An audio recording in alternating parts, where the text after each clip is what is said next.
पहले चलता था हर हर महादेव, अब चलने लगा हर हर मोदी।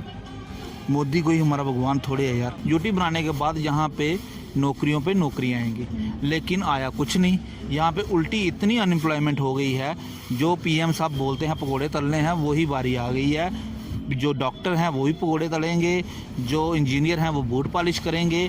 आने वाला टाइम यहाँ पे बहुत ही बद से बदतर हालत हो जाएगी। JNK की हालत ही नहीं रही कि वो किसी का प्रचार कर सकें, क्योंकि अगर वो प्रचार करने जाएंगे उनका जो जनता है स्वागत, वो कहते हैं ना, जूतों के हार से करेंगे।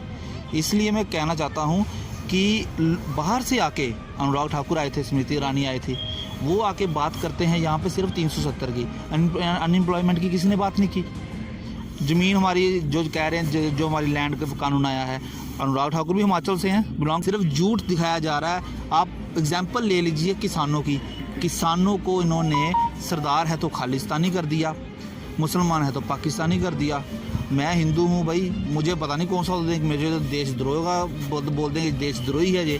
और यार इन्होंने कोई पीछे से लॉ में लिखा के लाया कि हमने बढ़त हासिल की है, कि हम अभी भी बीजेपी के बहुत से समर्थन हैं, लेकिन लोगों ने उनकी हैसियत दिखा दी है। खास करके तो मेरी बात सुनिए, खास करके तो वो रविंदर रैना जी अपने घर से हार गए निशारा से। बीजेपी के हेड है ना। सबका साथ, सबका विकास और सबका विश्वास की बात की जाती है, लेकिन लगातार विश्वास जो है वो विश्वासघात में बदलता गया है। और विश्वासघात इस प्रकार हुआ है कि युवाओं के साथ बहुत वादे किए गए थे कि आपको नौकरियों से ओतप्रोत किया जाएगा, आपका भविष्य जो है वो उज्जवल होगा और अच्छे दिन आएंगे। लेकिन कितने अच्छे दिन आए हैं, आज मेरे साथ भानु प्रताप है, इनसे जानने की कोशिश करेंगे, जो एक सामाजिक कार्यकर्ता भी हैं और साथ ही साथ युवा नेता। क्या लगता क्या है कि जो वादे किए गए थे, क्या वो ज़मीनी स्तर पर पूरे किए गए हैं? पहले तो मैं आपके चैनल का बहुत बहुत शुक्रिया अदा करता हूं, क्योंकि आपके चैनल के माध्यम से जो यूथ की आवाज़ है वो पब्लिक तक पहुंचती है। और रही आप अनएम्प्लॉयमेंट की बात करते हैं, अनएम्प्लॉयमेंट यहाँ पे इन्होंने पहले तो एक सबको जुमला दिखाया, सबको सपना दिखाया इन्होंने, मोदी जी ने, कि यूटी बनाएंगे। यूटी बनाने के बाद यहाँ पे नौकरियाँ आएंगी, लेकिन आया कुछ नहीं। यहाँ पे उल्टी इतनी अनएम्प्लॉयमेंट हो गई है। जो पीएम साहब बोलते हैं पकोड़े तलने हैं, वही बारी आ गई है। जो डॉक्टर हैं वो भी पकोड़े तलेंगे, जो इंजीनियर हैं वो बूट पॉलिश करेंगे। आने वाला टाइम यहाँ पे बहुत ही बद से बदतर हालत हो जाएगी JNK की, अगर यूथ नहीं जागा तो। मैं अपने माध्यम से एक बात यूथ को ये बोलना चाहता हूँ कि सर, जो भी हमारा यूथ है, कि आप पार्टी मत देखो इस वक्त। अगर अब नेक्स्ट टाइम इलेक्शन आती है ना, आप सिर्फ कैंडिडेट देखो, कैंडिडेट देख के आप वोट करो। उसके बाद देखो आपकी सुनवाई होती है नहीं। 100% आपकी सुनवाई होगी, क्योंकि यहाँ पे लोग अंधभक्त हो गए हैं। अंधभक्त मीन्स कि यहाँ पे पहले चलता था हर हर महादेव, अब चलने लगा हर हर मोदी। मोदी को ही हमारा भगवान थोड़े है यार। वो भी एक हमारी तरह ह्यूमन है, हमारे पीएम हैं, हम उनकी रिस्पेक्ट करते हैं, चेयर की रिस्पेक्ट करते हैं, हमारे प्राइम मिनिस्टर हैं, हम पूरी रिस्पेक्ट करते हैं। लेकिन जो वो जुमलेबाजी करते हैं वो अच्छी नहीं लगती। और ख़ास तौर पे देखा जाए, आज आके उन्होंने पूंजीपतियों की ही बात माननी होती है। आज आके अंबानी अंडानी इन्हीं की बातें मानते हैं। और हमारी हर जो चीज़ है गवर्नमेंट ने प्राइवेटाइज़ कर दी है। रेल प्राइवेटाइज़ कर दी, उसके बाद आप देखिए BSNL प्राइवेटाइज़ कर दिया। BSNL प्राइवेटाइज़ करने के बाद, जैसे BSNL प्राइवेटाइज़ हुआ, उसके बाद आप देखो अगले दिन अंबानी साहब के पास मोदी जी खड़े हैं, दे दनादन जियो की ऐड कर रहे हैं। और सर, आप देश के प्राइम मिनिस्टर हैं, आपको ये शोभा नहीं देता कि आप किसी के ऐड में जाएं, किसी को प्रमोट करें। आपको प्रमोट करना चाहिए यहाँ के युवाओं को, यहाँ के लोगों को, ताकि लोग आपको देख के सोच सकें कि हाँ भी ये प्राइम मिनिस्टर आए हैं, इन्होंने हमारे लिए काम किया है। लेकिन आज के टाइम में बड़े दुख से कहा जाता है, लोगों ने बहुत ही खुशी के साथ मोदी जी को वोट दिया था कि ये हमारे मसले हल करेंगे, लेकिन इन्होंने मसले हल नहीं किए, इन्होंने मसले और बढ़ा दिए। अब मैं कहना चाहता हूँ कि युवाओं को जागना पड़ेगा, युवा जागेंगे तभी काम चलेगा। हाल ही में तमाम केंद्रीय मंत्री जो हैं जम्मू कश्मीर के दौरे पर आए थे। DDC चुनाव का आगाज़ हो चुका था और कहीं ना कहीं उम्मीद की किरण ये थी कि वहाँ पर जो मैनिफेस्टो आएगा वहाँ पर नौकरियों की बात होगी, और वही हुआ। लेकिन अभी भी स्थिति जो है वो स्पष्ट नहीं हुई है। अभी भी लगातार डेली वेजेस प्रदर्शन कर रहे हैं, रैबरे खेल से जुड़े तमाम एम्प्लॉयज़ प्रदर्शन कर रहे हैं, तमाम विभाग के एम्प्लॉयज़ प्रदर्शन कर रहे हैं। क्या ये भी केंद्रीय मंत्री को नहीं दिख रहा है?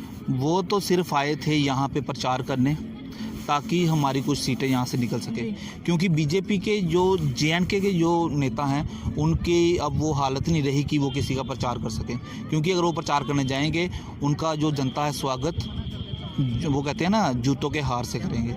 इसलिए मैं कहना चाहता हूँ कि बाहर से आके अनुराग ठाकुर आए थे, स्मृति ईरानी आए थे, वो आके बात करते हैं यहाँ पे सिर्फ 370 की, अनएम्प्लॉयमेंट की किसी ने बात नहीं की। ज़मीन हमारी जो कह रहे हैं जो हमारी लैंड का कानून आया है, अनुराग ठाकुर भी हिमाचल से हैं, बिलोंग करते हैं, वहाँ पे भी लोग जगह नहीं खरीद सकते, तो यहाँ पे आके उन्होंने वो बात भी नहीं की। ये मैं ना आपके माध्यम से कहना चाहता हूँ, ये सिर्फ आते हैं लोगों को शो ऑफ करने के लिए कि हमने सेंटर से मिनिस्टर मंगाए हैं, सेंटर के मिनिस्टर आ रहे हैं, वो हमारी बात सुनेंगे। हमारी बात कोई नहीं सुनता, हमारी बात जो सुनेगा यहाँ का नुमाइंदा सुनेगा। और जनता को ये जागना पड़ेगा कि अब हमें यहाँ के नुमाइंदे को ही जिताना है। जी, आप लगातार ये बात कर रहे हैं कि व्यक्ति को देखिए, व्यक्तित्व को देखिए, पार्टी को नहीं देखिए, लेकिन ऐसा क्या हो गया कि भाजपा यहाँ पर सिंगल लार्जेस्ट पार्टी बन गई और DDC चुनाव में सबसे ज़्यादा सीटें और सबसे ज़्यादा वोटों का रुझान उनके पक्ष में? मैम, ये तो भाजपा कह रही है कि वो लार्जेस्ट पार्टी बनी है, लेकिन देखा जाए तो वो जीरो हो गई है। अगर मैं आपको बताऊं, वो देखा जाए तो वो सिर्फ सांबा, उधमपुर, जम्मू, रियासी यहीं से जीती है, 4 जिलों से। अगर यहीं से आप काउंटिंग करोगे तो आने वाले MLA के इलेक्शन में उनकी सीटें कितनी होगी? 6 से 7।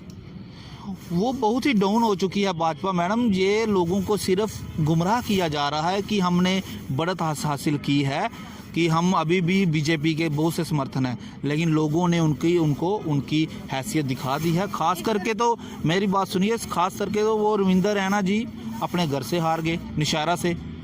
बीजेपी के हेड है ना, वो वहाँ से हार गए। आप खुद ही अंदाज़ा लगा सकते हैं कि बीजेपी कहाँ स्टैंड कर रही है। आने वाला टाइम मैंने युवाओं का है, युवा आगे आएंगे, वही आपको नए चेहरे दिखेंगे, वही इस स्टेट का हल करेंगे। लेकिन ऐसा क्या हो जाता है कि एक तरह से हर एक चुनावी रैली को वीडियो कॉन्फ्रेंसिंग के माध्यम से लोगों के समक्ष लाया जाता है, जनता देखती है कि किस तरह से तमाम नेता भाजपा के संबोधित कर रहे हैं, गृह मंत्री वहाँ पर होते हैं, लेकिन सवाल ये भी है कि तमाम रैलियाँ 4G के माध्यम से यहाँ पर लाई जाती है, लेकिन जम्मू वासियों को 4G का तोहफा नहीं है। मैम, जम्मू वासियों को तो पहले तो जो फ्यूचर होता है कहाँ से होता है? स्टूडेंट्स से होता है। स्टूडेंट्स इस वक्त जम्मू का अंधकार में है, स्टूडेंट्स को 4G नहीं मिल रहा, और ये कहते हैं कि बाहर से भी लोग आके यहाँ पे एग्ज़ाम देंगे, यहाँ पे नौकरियों का शेयर करेंगे। और यार, जम्मू के लोग आगे पीछे इतना पीछे कर दिया आपने, यहाँ की नौकरियाँ भी अगर आप बाहर वालों को दोगे तो वो कैसे चलेगा? पहले तो ये एक तो 4G इनको रिस्टोर करना चाहिए, क्योंकि ये यूथ के साथ बहुत नाइंसाफ़ी है, स्टूडेंट के साथ बहुत नाइंसाफ़ी है।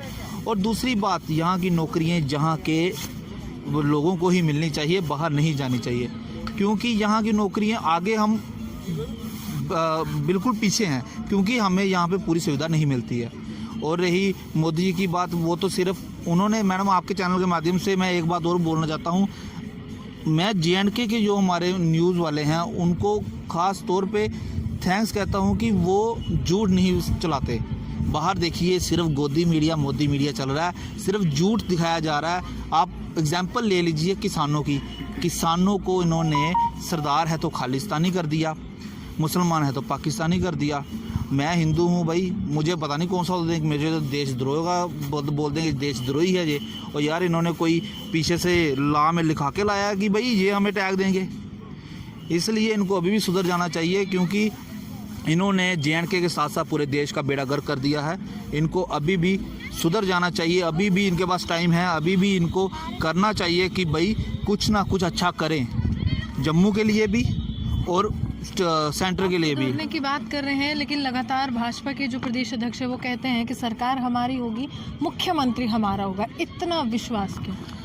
मैडम, बोलने में तो बंदा पहाड़ भी टा देता है, डोगरी में बोला जाए पहाड़ ही उड़ता बंदा, बोला जाए तो ये आखा मैं गंडासा फेड़ी होना, वो इसी गंडासा उधर फेरना, गंडासा इन्होंने फिरी गेदा आंदा, इन्होंने कुछ नहीं। सिर्फ अगर मैं बोला ना मैं देशद्रोही है, अगर कोई 4G बंद है वो पाकिस्तान करिए छेड़ कि 4G बंद होई है, पाकिस्तान छेड़ करिए ना 4G नहीं चलाना। और मेन गल समझो भाई, मेन गल ये है, अंबानी है, अंबानी कन्नै इंदी गहरी रिश्तेदारी है मोदी हुंदी, तां करिए वो 4G नहीं चला दे। अगर वो 4G चलाते, जियो फाइबर का क्या कम रही आ, वाईफाई कुधर जाग, वाईफाई तो वाईफाई जीरो ही आ, लोगों ने 4G चलाना, वाईफाई चलाना। सर मैडम समझा करो, यही बात है और कुछ नहीं है। बाकी आने वाले टाइम में आप देखो ये जो इन्होंने ये कानून ले आए हैं जो किसानों के लिए, ये भी बहुत बड़ा अंधकार डालेंगे, ये देख लेना। और ये किसान मैं किसानों के साथ हूँ भाई। किसान हमारे देश का है, कोई खालिस्तानी नहीं है, कोई वो देशद्रोही नहीं है, किसान है भाई देश का। पंजाब के हैं तो पंजाब के खालिस्तानी हो गए। और इन्होंने सिर्फ मैडम जुमले बनाए, इन्होंने सिर्फ लोगों को बेवकूफ़ बनाने के लिए एजेंडे बनाए हैं और कुछ नहीं है इनके पास। और आने वाले टाइम में आप खुद देखेंगे इनकी जो करतूत है। JNK में इलेक्शन आने तो JNK में इनकी करतूत आपको दिख जाएगी। ये काम पे स्टैंड करते हैं, जनता जूतों से स्वागत करेगा मैडम इनका। आप ये बात देखिए, जनता जाग गई है, युवा भी जाग गया है। आने वाला टाइम यूथ का है और यूथ ही काम करेगा। चलिए, साफ तौर पर भानु जी हमारे साथ, और ये स्पष्ट रूप से कह रहे हैं कि उद्योगपतियों के साथ जो संबंध है वो बनाने के लिए, वो अच्छे करने के लिए केंद्र सरकार लगातार काम कर रही है, लेकिन जनता जो है वो ग्रस्त मानी जा रही है तमाम योजनाओं से। इसी के साथ अर्जुन के साथ मैं रूहानी आपसे विदा लेती हूं।